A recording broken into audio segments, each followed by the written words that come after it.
Fried rice আর chicken fry কিভাবে করলাম তা নিয়ে আজকের ভিডিও। আসসালামু আলাইকুম buddies, welcome to my page simple living blog.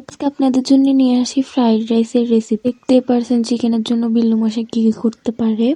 তো প্রথমত আমরা আজকে সবকিছু আগে থেকে রেডি করে রাখছি।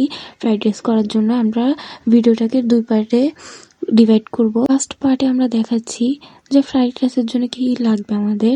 আমরা এখানে যে রাইসটাকে পানিতে গরম করার জন্য দিয়ে দিব। আমরা ফ্রাই প্যানে তেল দিয়ে ডিমটাকে ভাজি করে নিব নরমালি। এরপর সেই ফ্রাই প্যানে আমরা মরিচ দিয়ে দেবো। মরিচগুলোকে ফ্রাই করে নিব। মরিচের মধ্যে আমরা যত রসুন বা এটা যা যা লাগে সবগুলো দিব। এরপর এর সাথে আমরা কুচি করা আমাদের মাংসগুলো দিয়ে দিব, যেগুলো আমরা কুচি করে রাখছিলাম। দেন আমাদের যে ভেজিটেবলস গুলো ছিল সবগুলা দিয়ে দিব একসাথে। সবগুলোকে মিক্স করবো।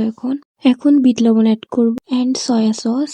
মশলা অ্যাড করার পর আমরা যে ডিমগুলোকে ভাজি করে রাখছি সেগুলো এটার সাথে অ্যাড করে দেন সবগুলোকে মিক্স করব। এর সাথে আমরা সসও দিয়ে দিব। সবগুলোকে একসাথে করে আমরা মিক্স করব। মিক্স করার পর কিছুক্ষণ রেখে দেন এটার সাথে আমরা যে পোলাওগুলো করছি ওগুলো অ্যাড করে দিব।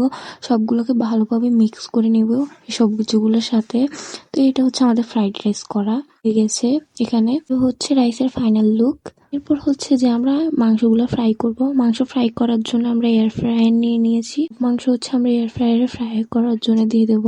এয়ার ফ্রায়ারে দেওয়াই থাকে এক্সাক্ট টাইম, তো ওই টাইম অনুযায়ী আমরা দিয়ে দেব, ওয়েট করব হওয়ার জন্য। দেন এখন হয়ে গেছে। তো এটা ফাইনাল লুক। লাস্টের পার্টের মধ্যে আপনাদেরকে আমি ফাইনাল রেজাল্ট দেখাবো। আজকের জন্য এতটুকুই ছিল।